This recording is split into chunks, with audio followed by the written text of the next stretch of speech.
Bonjour à toutes et à tous, ici Sébastien de Humanissu Consulting et bienvenue dans ce nouvel épisode de 2 minutes pour. Aujourd'hui, nous allons parler d'un concept qui fait couler beaucoup d'encre dans le monde professionnel, à savoir l'agilité en entreprise.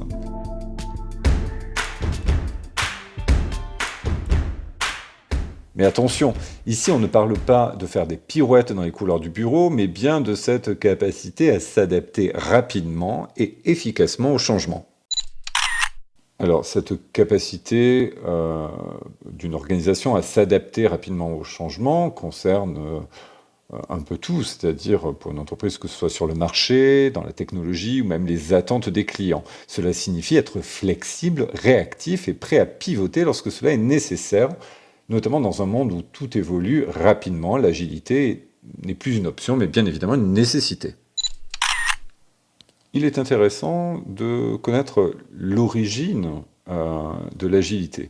Ce terme vient du domaine du développement logiciel avec le fameux manifeste agile publié en 2001. Ce manifeste prône une approche itérative et incrémentale où les équipes peuvent s'adapter rapidement aux changements de besoins ou de marché.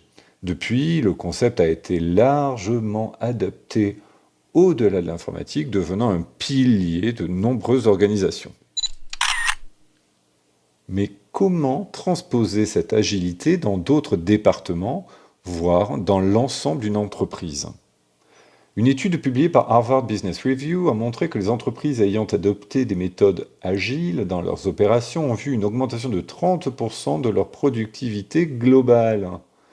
Cette augmentation est en grande partie due à la capacité des entreprises, enfin de celles qui ont adopté cette méthode, à réagir plus rapidement aux besoins du marché et à mieux aligner leurs équipes sur des objectifs communs. L'un des principaux leviers de l'agilité en entreprise est la décentralisation de la prise de décision. Plutôt que de tout faire remonter à un niveau hiérarchique élevé, les équipes agiles ont l'autorité de prendre des décisions rapidement en se basant sur les informations disponibles.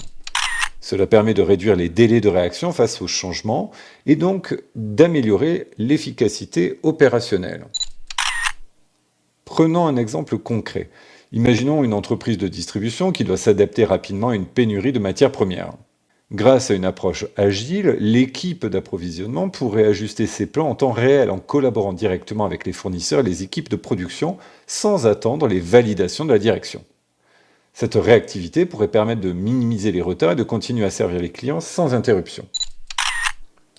Vous l'aurez compris, adopter l'agilité, c'est vraiment un changement de culture. Cela commence par la mise en place donc de petites équipes autonomes qui vont prendre les décisions rapidement. C'est également essentiel à ce moment-là d'encourager la communication ouverte, de fournir des outils nécessaires pour permettre une collaboration efficace, etc., etc. En fait, il ne faut pas avoir peur de tester de nouvelles idées et d'ajuster les approches en fonction de ces résultats. L'agilité ne se limite pas à la réactivité, elle repose également donc sur l'amélioration continue. Les équipes agiles ne se contentent pas de réagir aux problèmes, elles cherchent constamment à s'améliorer. Pour ce faire, elles utilisent des techniques telles que les rétrospectives, où elles se réunissent régulièrement pour discuter de ce qui a bien fonctionné, de ce qui n'a pas fonctionné et de ce qui peut être amélioré. Pour ceux qui ont suivi des formations avec moi, vous avez dû entendre parler de feedback forcément, mais aussi de feed forward. L'agilité encourage aussi une culture de l'expérimentation. Plutôt que d'attendre d'avoir un produit ou un service parfait avant de le lancer, les équipes agiles testent des prototypes ou des versions minimales viables, les MVP, sur le marché. Cette approche permet de recueillir rapidement des retours utilisateurs et d'ajuster l'offre en conséquence. C'est ce qui se voit régulièrement, notamment dans les applications mobiles, les logiciels ERP qui sont créés, que l'on teste et que l'on améliore en continu. Selon une étude de McKinsey & Company, les entreprises qui adoptent une culture agile doublent leurs chances de lancer des innovations réussies sur le marché. Imaginez. Encore une fois, l'adoption de l'agilité n'est pas sans défi. Il peut être très difficile de changer des habitudes profondément ancrées, surtout dans les grandes organisations où les structures hiérarchiques sont bien établies. La transition vers une organisation agile nécessite un engagement fort de la direction, une formation adéquate des équipes et souvent un changement culturel majeur. Alors par où et comment commencer? Je vous donnais quelques petites infos, j'ai un peu spoilé il y a quelques minutes, hein. Mais tout d'abord, il est essentiel de sensibiliser les équipes au principe de l'agilité, leur montrer les avantages concrets qu'ils peuvent en tirer. Il s'agit là de parler de bénéfices même, hein, plus que d'avantages.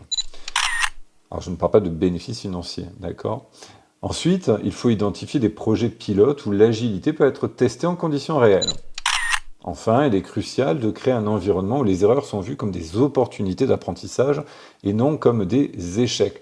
Cela est issu notamment d'une culture très américaine. En France, on ne valorise pas l'échec, on a peur de l'échec. Aux États-Unis, l'échec est une leçon, est un apprentissage. Plus vous avez d'échecs dans votre vie, plus vous êtes censé avoir appris. Pour conclure, l'agilité en entreprise n'est pas une mode passagère, hein.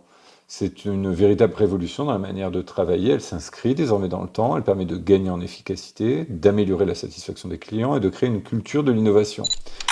Dans votre entreprise, si vous n'avez pas encore adopté l'agilité dans votre organisation, il est peut-être temps d'y réfléchir. Si vous avez des questions à ce sujet, n'hésitez pas à m'envoyer un mail ou à mon équipe sur info@humanissu.fr ou aller sur notre site www.humanissu.fr. En tout cas, merci d'avoir écouté cet épisode de 2 minutes pour. N'hésitez pas à vous abonner à notre podcast ou regarder nos vidéos de 2 minutes, en l'occurrence sur LinkedIn et YouTube. À bientôt pour notre prochain épisode sur l'exploration du monde du management.